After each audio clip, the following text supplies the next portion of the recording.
just going to continue for several years. He's, through Blue Origin and space exploration that involves heavy federal regulation. He's involved in AI, which is also a federal question. So I can't speculate as to Bezos' motives, but I think a lot of the people who are angry at the Post right now, both staffers and people who've canceled their subscriptions, are asking whether the owner's business interests may have been behind this decision. Yeah, well, we heard some anger just now from Robert Kagan. Let's now hear some sound from Marty Barron, the former editor-in-chief at the Washington Post. During my time there, ever since Bezos acquired Post in October of 2013, he really stood behind us. And I was incredibly grateful for that. But I see this as a betrayal of the core principles of the Post and the principles that he himself professed and practiced when I was the editor of the Post. So what's your sense of what is happening, I guess, inside the Washington Post? A lot of these are reporters and editors who are not on the opinion side. They're on the editorial side of writing articles and editing them. Yeah, so I'd separate two issues, right? One is what's the proper role of a newspaper editorial board, and are endorsements useful? Does anyone read them? Do they really matter? And I think there's a proper discussion to actually be had about that. I think a lot of news reporters and political journalists in particular are frustrated when endorsements or editorials are published, because it makes them seem like, well, is it a lot of people don't understand the distinctions between the opinion side and the news side of the paper, and don't understand that the editorial board effectively is speaking for the opinion department and ultimately for the publisher / the owner. It's not speaking on behalf of the news reporter. So that's an important distinction. However, I think that discussion does not justify what happened here, which was, editorials in the LA Times and the Washington Post were prepared endorsing Kamala Harris.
Service officials are urging mail-in voters to return their ballots as soon as possible to avoid having them rejected.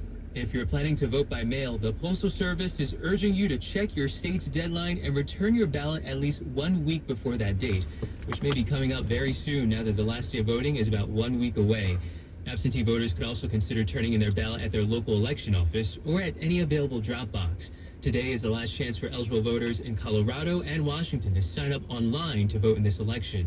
Those who miss this deadline can still register in person through Election Day. There's also time to sign up in person in the swing states of Michigan, Nevada, and Wisconsin. But Wisconsinites, take note, you can get registered at your municipal clerk's office through Friday, or wait to register and vote at the polls on November 5th. Anzila Wong, NPR News. The decision by the Washington Post not to endorse a presidential candidate in the upcoming election is prompting many readers to cancel their subscriptions and protest. The paper's returning to its practice of almost a half century ago when it did not endorse candidates for president.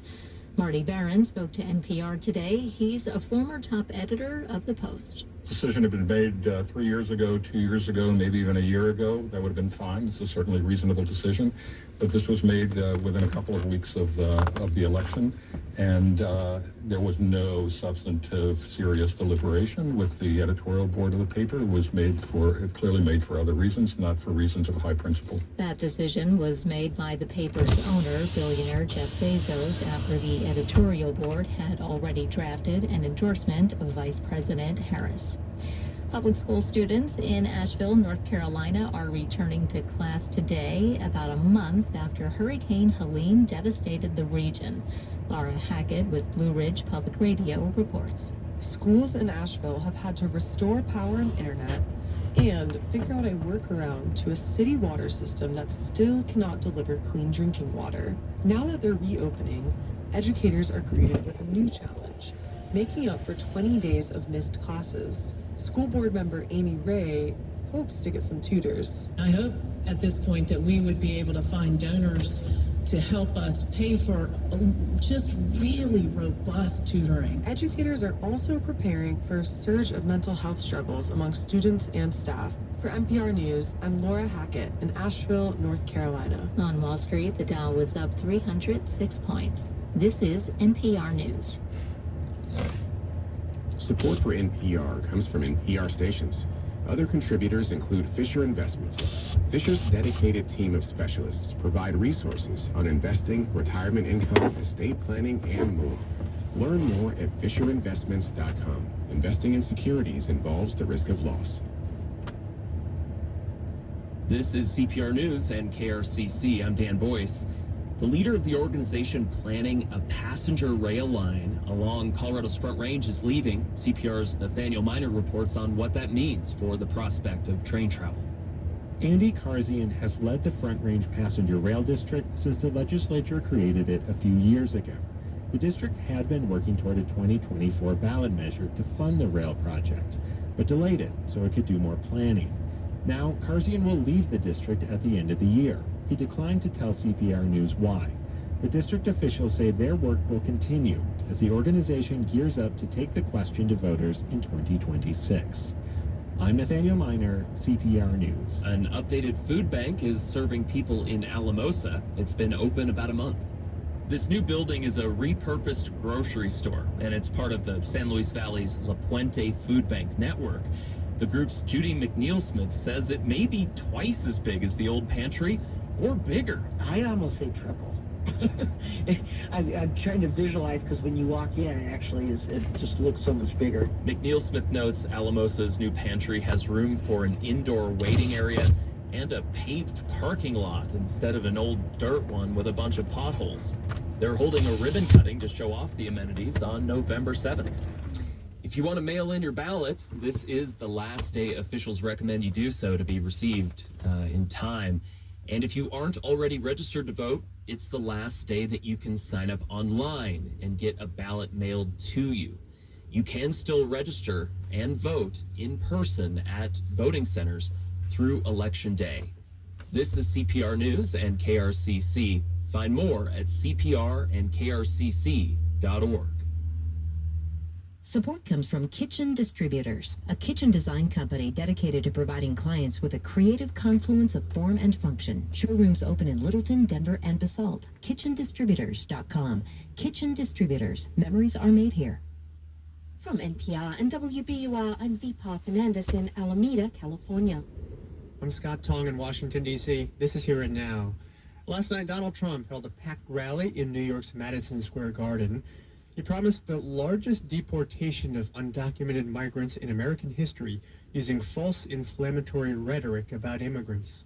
The United States is now an occupied country, but it will soon be an occupied country no longer. Not going to be happening. Not going to be happening.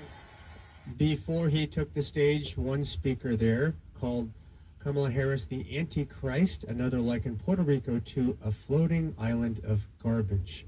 For her part, Harris campaigned in the swing state of Pennsylvania, speaking to some of the 300,000 Puerto Ricans who live there. For where the campaigns are now, let's bring in two seasoned political operatives.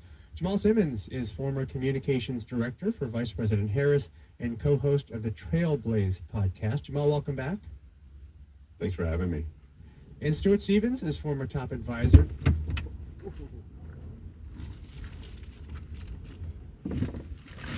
Cold? Huh? The wind caught the door. Yeah, I heard that. Actually, once you got out of the wind, it wasn't too bad. Huh? And once you got out of the wind, it wasn't bad, but when it was howling, it was blowing up my bazooka. Yeah, it was just right. I mean, it wasn't like a total blast, but it was a breeze. Was that the same truck that came by earlier? Sounded like it. Trump. Is that what an event like last night reveals, you think? Yeah, I mean, there's a reality here that is difficult to come to grips with some of us who worked in the party. But Donald Trump is popular for only one reason. Republicans like what he's saying. I mean, that's how he's become, by far, the dominant figure in the party. And I think that he constantly is appealing to that dark side. And it's not like I think Donald Trump has made us more racist or xenophobic. It's that he's given people permission to be racist and xenophobic. And that rally was just a culmination of it on steroids. And that's not really right. But Jamal, it shouldn't be that way. I mean, do we have to question even if we have that right, you know, it just doesn't. Who, have been known to support Donald Trump. It doesn't bring harmony and peace. Resent him privately. If we call each other niggers or fucking whatever, you know. Well, I don't really have a lot of stomach for people who resent him privately and support him publicly. I mean, the question is, you can resent him privately and be quiet and show up and vote against him. But if you're supporting him publicly, you're giving him license to do what he does, and you're explaining to other people, letting other people off the hook for signing up for what we now know is some of the worst beliefs and offenses that we've seen in a major American political candidate. Listen, when Democrats saw Joe Biden on the debate stage, we had a moment of existential crisis. We had to look at ourselves and decide, and the party had to decide, were we going to really send Joe Biden to the general election as our nominee? We chose to go in a different direction. I think Republicans really owe it to the country that they are patriots to really decide whether or not this is really someone we think should be sending to the Oval Office. It's too late to get him off the ballot. But should we really put this man in the Oval? But should we really put Oval Office with Myers Hitler, who says he wants to send perhaps military troops and certainly the FBI and IRS after his political foes? And he doesn't just mean Democrats, because we saw what happened when Mike Pence was being chanted, "Hang Mike Pence," during January 6th. The president said, so what? And he didn't send anybody there to help him and save him. So nobody's safe in the Trump era. Stuart, Trump, he filled Madison Square Garden last night. And I wonder, given an event like that, how does that fit in or not fit in with what his campaign team is trying to execute in this last week? Well, I think there's always this tension in any campaign like this, but with Trump, but particularly this campaign where he's hired a couple of competent people, Chris Acevita and Susie Wiles, to run the thing. They're not for this. And they're 63 feels like 40. Off the record in the background. 63 feels like 22. No, it's warmer than the freezing. classic example of this was when Trump gave his acceptance It don't feel no speech at the 60. convention. You had it checked, Definitely. which is what the campaign wanted him to say. But he couldn't stay on it for like 5 minutes. And, there's not a strategist, a pollster, or a focus group that Gotta tells make the you loop, that the way to baby, go you know, out I and am. secure the presidency is to be talking about military tribunals for political opponents and our nation's highest generals. And Arnold Palmer's private parts. He just Those does chips still good? It's a vanity campaign and a vanity event that they had yesterday. Deer have about salty. They are really salty. You're having the amount of chips on it. It just tasted like flat. Is discipline or Cooked tortilla. discipline to the campaign. As Not far as the cantina ground style, game, but what do you just see? cooked tortilla. Well, I was just in Michigan over the weekend. I spent a lot He of ran time out of with ingredients. some friends and family who are pretty involved in politics there still. I grew up there. And I feel pretty confident that the Democratic effort is now coming into shape. A few weeks ago, I was a little nervous. I wasn't hearing as much about what was happening on the ground. The people who I talked They got a lot of coal piled up there. more concerned. But I think now people are coming together. And I gotta tell you, I wonder how many days supply that would be. What are they doing with a lot of coal? Donald Trump's behavior. And what we have seen in 2018, 2020, 2022 is that when Donald Trump and MAGA Fire starters? on the ballot, How many days supply do you think that would be? together to say Huh? thank you. I think It's for the power plant. that is what we How many days supply do you think that would be? A week? as a case to getting better economic policy. 3 days? Well, it looks like it goes like that all the way back through the can. I don't know. Maybe a week? A few hours? Looks like there's a lot of fire on that one corner. Kind of a smokestack thing going there. If you see what an UV or these positive It's a lighthouse. signs from others, Oh, maybe it's part of that it building. still seems so close, notably in Michigan. Because half the country, sort of the half Yeah, it's in the pile. Looks like fire. See the smoke? short-term benefit. Wouldn't that be And funny? that's just the nature of our politics. And it sucks. That would be kind of funny. It was a pretty technical time. Wow, look at that big ass fucking bird. Holy But, shit. but it is what it is. What is that? A geese? Stuart, last week we Oh, it's a spoke bald to some eagle. observers, political observers, who say that Kamala Harris, in their That's cool as view, shit. has not put out a clear vision for the country. You argue the Harris campaign is running one of the best presidential campaigns. It's probably ever. So Dozer pushing the fucking coal. There's just so much of it. We can't get a grasp of it because it's too far away. Because you're going to have terrible days, terrible moments. This campaign is not. And at this stage in a campaign, usually in a presidential race, candidates are just How trying could those not to flowers still be degrade in their purple? performance. But she's getting better. Why are That those may be flowers because still she hasn't been purple? running for a year Everything and a else is half, dead. so she's kind of fresher off the bench. Maybe they're fake. But I think it's been an extraordinarily Maybe they're well feeding executed campaign. And, the challenge that you have Covered inside them the at Harris night. campaign is how do you address these issues? that you Cover all them in talk go sauce. issues that people care about, home ownership, inflation, all of that, but not treat this like a normal election. This isn't Romney versus Malone. So you have to keep these two. This is really an existential choice for America. And I think that's a difficult balance, but I think they set a very good balance. And they just do like really smart stuff. Like when they had that rally, and I'm sure they're sitting around saying, like, how do we keep people focused on Donald Trump? So they showed Donald Trump at their rally. I mean, that's like small stuff, but it's like really smart. And I think this looks relatively ridiculous. These are really smart ideas. Meanwhile, Donald Trump is just kind of roaming around the country. Now, I do want to ask you, Stuart. Critics have noted, they argue Harris has struggled to answer some questions directly in her interviews. Last week on CNN, she wasn't totally clear on what her top priority would be on day one.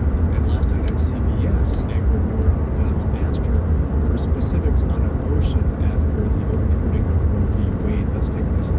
You've talked about restoring Roe versus Wade. Very clear. But you've not said what restrictions you would support.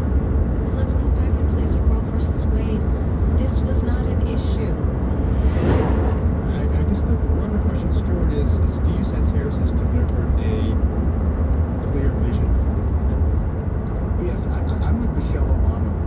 watched this over the weekend. I thought beautiful. There's an extraordinary double standard here. You have one person who... I think we lost Stuart. Stuart, you with us? Overthrow, basically, democracy. Yeah, Stuart, I'm so sorry. We just lost you for a second. Restate what you just said briefly, if you would. I'm sorry. Yeah, I was saying, I think there's an extraordinary double standard at work here, which Michelle Obama addressed this weekend. And that is, she is being held to a standard that you would have for a normal presidential race.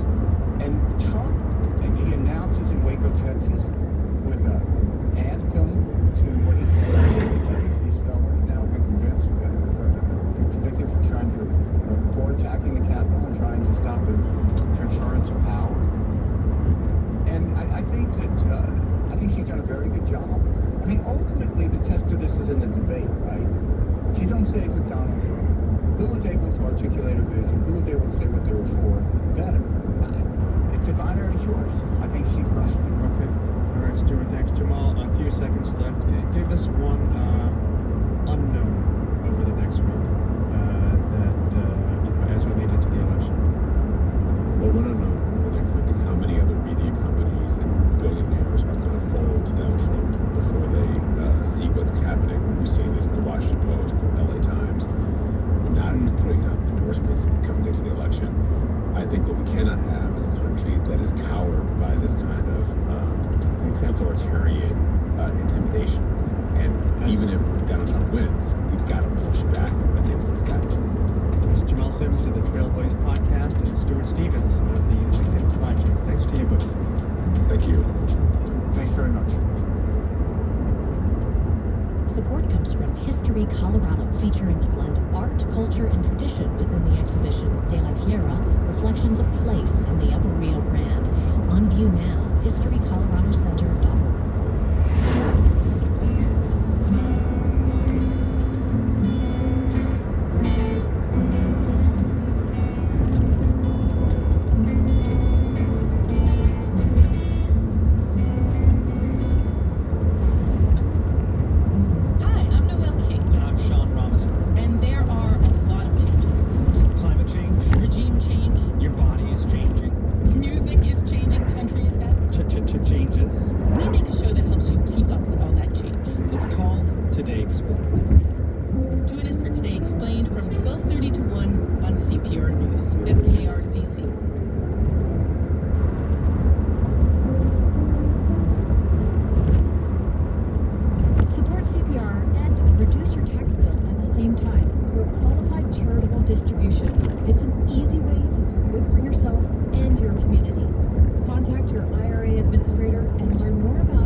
Support in taking on everything life demands, with therapists available to communicate via video, chat, or phone at betterhelp.com/public. It's here and now. West Virginia's economy has always depended on coal. That industry plummeted because of environmental regulations and competition from cheaper sources of energy like natural gas and renewables. That decline left millions of Appalachians in the lurch. Now federal money is pumping up job training programs, some new industries, and efforts to diversify West Virginia's economy so it isn't as reliant on coal. For our climate series Reverse Course, here and now's Chris Bentley reports. Before dawn at a warehouse in Huntington, West Virginia, crews are loading trucks with pallets of solar panels. This is a scene that was hard to imagine 15 years ago, when mines employed almost twice as many people here as they do today. And this warehouse is so busy, partly thanks to the Biden administration's climate law. The Inflation Inflation Reduction Act has thrown hundreds of billions of dollars into renewable energy and manufacturing. But before the IRA, solar still made sense, even in coal country. Don't mind the air conditioning noise. You're up here on the roof here looking at about Check. We're gonna make it through, man. Let's make everybody wait again. For an hour. 3 years ago. 2 This or used to be 5, a clothing 7. factory, and the sawtooth I roof heard about built to 8-hour, bring in natural 10-hour light train. is now a home. That's Here you can see green hills huddled along the Ohio River and coal trains rolling by every day. It's an appropriate setting for Wow, coal development, which wants to rebuild the Appalachian economy. And how to do that is a question that Hannah has been wrestling with most of his life. You know, seeing my dad laid off from the coal mines when I was a kid was very challenging for me because the narrative was predominantly every solar panel installed as a coal miner job lost. And how do you also not feel like this industry that I feel so culturally enmeshed in, that I have 3 generations of my family serving in, is now sort of like this big, scary villain that needs to be transitioned out? What do you do with the pride that you feel for the sacrifices that you know your family and neighbors have made, but also know there's got to be something better, because I don't want my dad to get back on. I don't want his back to go out and flag and keep falling down and back in the 4-foot coal mine shaft. There's got to be something better as well. Inside this expansive building, his vision of something better is taking shape. Here you can find art galleries, event space, and businesses doing everything from printing t-shirts to growing produce. Cabbage, kale, lettuce, cucumbers, tomatoes. All of the people who work here are hired by Coalfield Development and paid for 33 hours of work a week. They also spend at least 6 hours a week getting a GED, associate's degree, or some other higher education, and take life skills classes like first aid or financial literacy. They can also work on getting a driver's license if they don't have one. The goal is for us not to keep everyone, but just as a stabilization pipeline as they go along their journey of improvement. Whether you're here with us for 4 weeks or 3 years, you're getting paid on the job training. It's a good deal. So good that earlier this year, Hannah says a post for 11 job openings Think I'll get more the same than response for like 100 applications. take and put the key and shove it in the door? Prioritized people who would have the hardest time Probably gonna get a kitty tack, right? So you've got background in substance use, justice system Nothing here. Nobody here. Or coal impacted, single parent. You say, without our program, how feasible is it that this person can engage in the Appalachian economy? And if the answer is it would be very difficult without our program, then okay, that's the decision we make then. Cindy Kings is sanding in the wood shop. Before Coalfield Development hired her 3 years ago, she says she barely knew how to use a tape measure. Now she's making furniture and cabinetry from wood the organization salvages from across the state. Dad would don't know how to use a She's tape also measure, studying right? alcohol and drug counseling Huh? at Southwest Virginia and Technical College, pursuing I a think they career she says will help her give back. overkilled on that. Her own recovery. Said the wrong thing. Kings is 43. 3 years old. Coal mining family in Summersville, West Virginia. You still have that bag of potato chips for tomorrow? I guarantee you I probably will not make stick my fingers in them.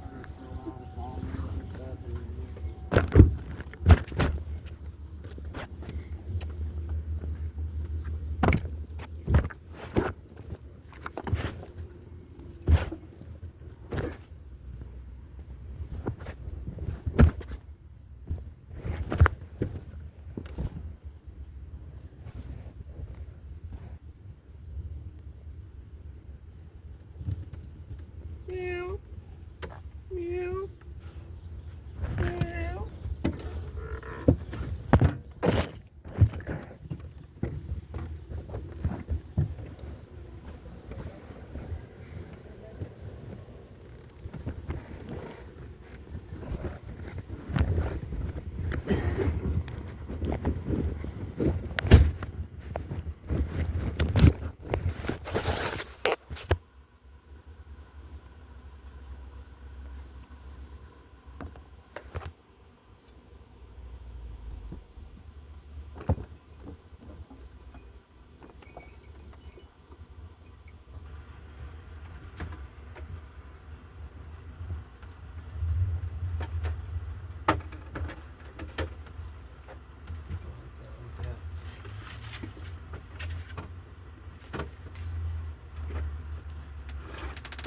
have that cheese dip in there. Dressing.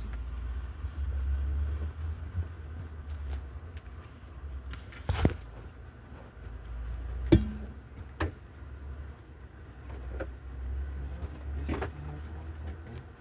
gonna try a little mix. I think it's pretty good. I'm going to bed.